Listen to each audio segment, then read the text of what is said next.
رب اشرح لی صدری ویسر لی امری واحلل عقدۃ من لسانی یفقہوا قولی۔ سورہ صف آیت نمبر 9۔ هو الذی ارسل رسولہ بالہدی ودین الحق هو الذی ارسل رسولہ بالہدی ودین الحق لیظہرہ علی الدین کلہ۔ اے نبی، اے حضور صلی اللہ علیہ وسلم سے مخاطب اللہ پاک فرماتے ہیں کہ ہم نے رسولوں کو بھیجا دین حق کے ساتھ، لیظہرہ علی الدین کلہ، تاکہ تمام دینوں کے اوپر اس دین کو غالب کر دے۔ اور اسی سورہ صف کی آیت نمبر 2 ہے، لِمَ تَقُولُونَ مَا لَا تَفْعَلُونَ، تم کسی سے ایسی بات کیوں کرتے ہو جس پر تمہارا خود سے عمل نہیں ہے۔ اب ہم نے پاکستان نے سوچنا ہے کہ ہمارا خود سے اس پر عمل ہے کہ نہیں، کیا ہم نے خود سے پاکستان میں اس کو نافذ العمل کروایا ہے یا نہیں کروایا ہے۔ لیظہرہ علی الدین کلہ، کہ یہ ہم نے کیا یا نہیں کیا، کیا ہم نے چوروں کے ہاتھ کاٹے، کیا ہم نے زانیوں کو سنسار کیا، یا سورہ نور آیت نمبر 2 کی روشنی میں جرم ثابت ہونے پر 100 کوڑے مرد کو اور 100 کوڑے عورتوں کو لگائے، نہیں لگائے۔ جبکہ سورہ صف میں کلیئر کٹ ہے، آیت نمبر 9 ہے کہ آپ اس دین کو جو میں نے بھیجا ہے تمام دینوں کے اوپر غالب کر دیں۔ تو اسی کی سورہ صف کی آیت نمبر 11 ہے، نصر من اللہ و فتح قریب، نصر من اللہ و فتح قریب۔ آپ کوشش کریں، آپ شروع کریں، اللہ کی مدد آئے گی، اللہ کی مدد پہنچے گی، اور فتح بالکل قریب ہے، آپ کے بالکل فتح قریب ہے۔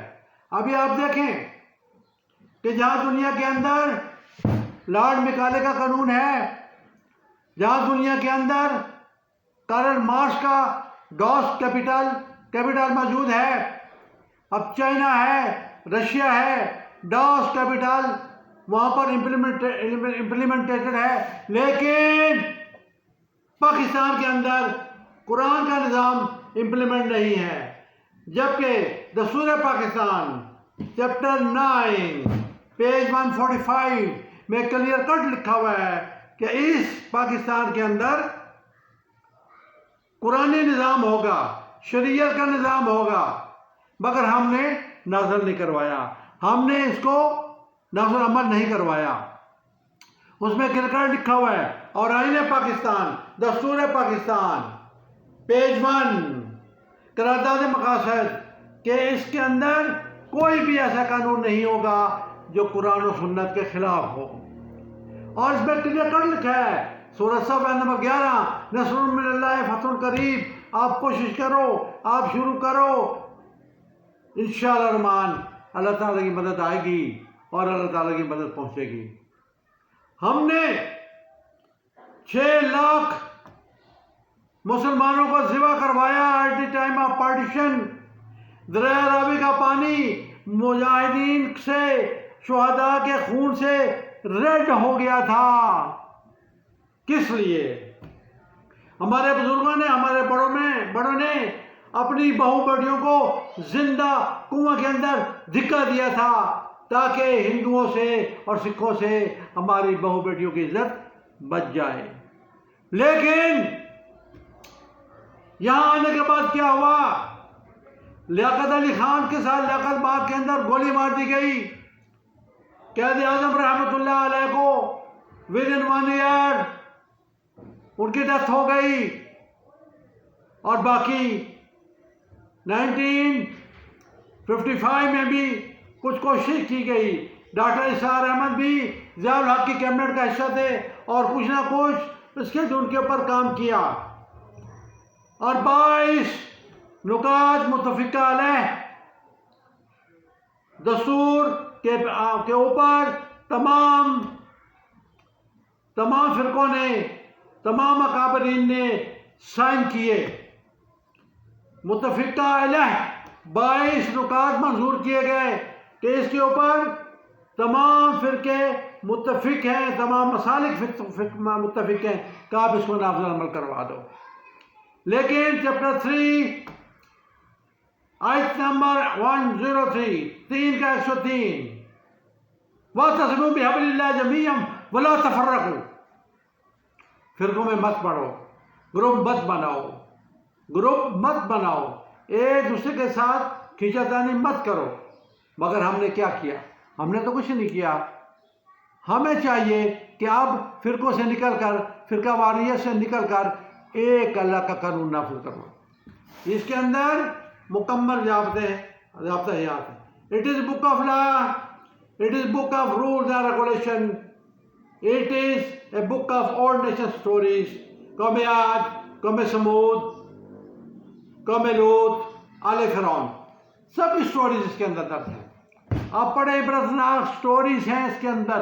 اس کے اندر بتایا گیا ہے کہ جنہوں نے بھی خدا کی نافرمانی کی ان کے اوپر اللہ کا عذاب نازل ہوا.